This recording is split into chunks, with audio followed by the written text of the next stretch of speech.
بسم اللہ الرحمن الرحیم۔ اسلام اور غیر مسلموں کے ضمن میں ایک بہت سیریس غلط فہمی یہ پائی جاتی ہے کہ بالعموم یہ تصور قائم کر لیا گیا ہے کہ تمام غیر مسلم کافر ہیں، اور چونکہ قرآن مجید میں پھر کفار کے حوالے سے بہت ساری ایسی آیات نہ ہیں جن کے بارے میں یہ بات بالکل قطعی ہے کہ وہ کفار کے بارے میں مثال کے طور پہ ان سے جنگ کی طرف مسلمانوں کو کہتی ہیں، یا ان سے دوستی نہ بڑھانے کے لیے کہتی ہیں، یا بہت ساری اور شدید قسم کی وعیدیں ہیں جو کفار سے متعلق ہیں۔ اور پھر چونکہ یہ رائے قائم کر لی گئی ہے کہ تمام غیر مسلم کافر ہیں، تو پھر وہ تمام آیات جن کا تعلق کافروں سے ہے وہ پھر ان غیر مسلموں سے متعلق کر دیا جاتا ہے، اور پھر ان پہ عمل بھی کرنا شروع کر دیا جاتا ہے۔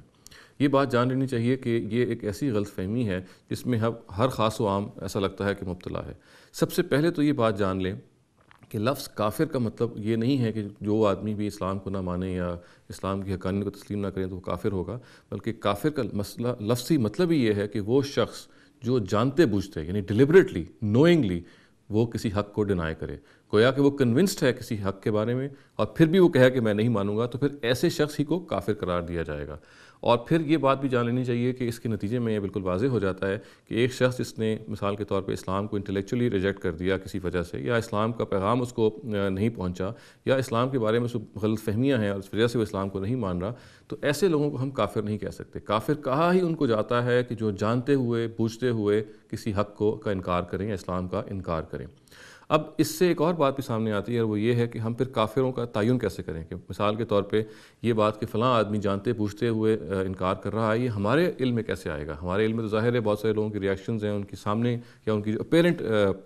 ریاکشنز ہیں وہی سامنے آتے ہیں۔ ہم پھر کیسے جانیں کہ فلاں آدمی غیر مسلم ہے یا واقعی وہ انکار میں مبتلا ہے، اس کو ہم کافر کہہ سکتے ہیں؟ تو یہ بات پھر اچھی طرح سمجھنے والی ہے کہ ہم اپنے طور پہ کسی کو کافر قرار ہی نہیں دے سکتے، اس لیے کہ کافر قرار دینا یا یہ بات کہ فلاں شخص نے جانتے بوجھتے حق کا انکار کیا ہے، یہ اصل میں سرتاسر دل کا معاملہ ہے، اور ہم کسی کی انٹینشنز کو نہیں جان سکتے۔ اللہ تعالیٰ ہی ہمیں کسی کے بارے میں بتا سکتے ہیں کہ فلاں شخص جو ہے اس نے حق کو جانتے بوجھتے ہوئے نہیں مانا ہے، چنانچہ وہ کافر ہے۔ یہ کام اللہ تعالیٰ نے پیغمبروں کے دور میں کیا اور اپنے رسولوں کو بتایا کہ ان کے مخاطبین میں سے کون سے وہ لوگ ہیں جو جانتے بوجھتے جنہوں نے حق کا انکار کیا ہے، اور انہی پر کافر کا لیبل بھی لگایا۔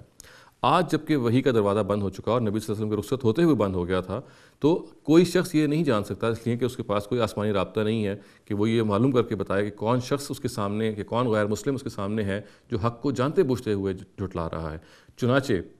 ہم آج کے کسی بھی غیر مسلم کو کافر نہیں قرار دے سکتے، یہ بات بالکل قطعی ہے۔ اور اس ضمن میں یہ بھی کلیئر رہنا چاہیے کہ ہمیں جو صحیح لفظ ہے نان مسلمز کے بارے میں، وہ کافر نہیں ہے بلکہ وہ نان مسلم ہی ہے، غیر مسلم ہی ہے، ہم ان کو غیر مسلم ہی کہیں گے۔ اور کفار سے متعلق جو آیات قرآن مجید میں آئی ہیں، وارد ہوئی ہیں، وہ بہرحال ان سے متعلق نہیں ہوتی۔ کافر کا لفظ جیسے میں نے کہا ہی اس ضمن میں جاتا ہے، اسی شخص کے بارے میں جاتا ہے جو حق کو جانتے ہوئے بوجھتے ہوئے مانے، یعنی ڈیلیبریٹلی مانے۔ He is convinced about a truth and he still denies that truth, پھر تبھی اس شخص کو ہم کافر کہہ سکتے ہیں۔ آج چونکہ ہم یہ نہیں جان سکتے کہ کون شخص جانتے بوجھتے ہوئے حق کا انکار کر رہا ہے، چنانچہ ہم آج کسی بھی نان مسلم کو کافر نہیں کہہ سکتے۔ اقول قولی ھذا واستغفر اللہ لی ولکم ولسائر المسلمین والمسلمات۔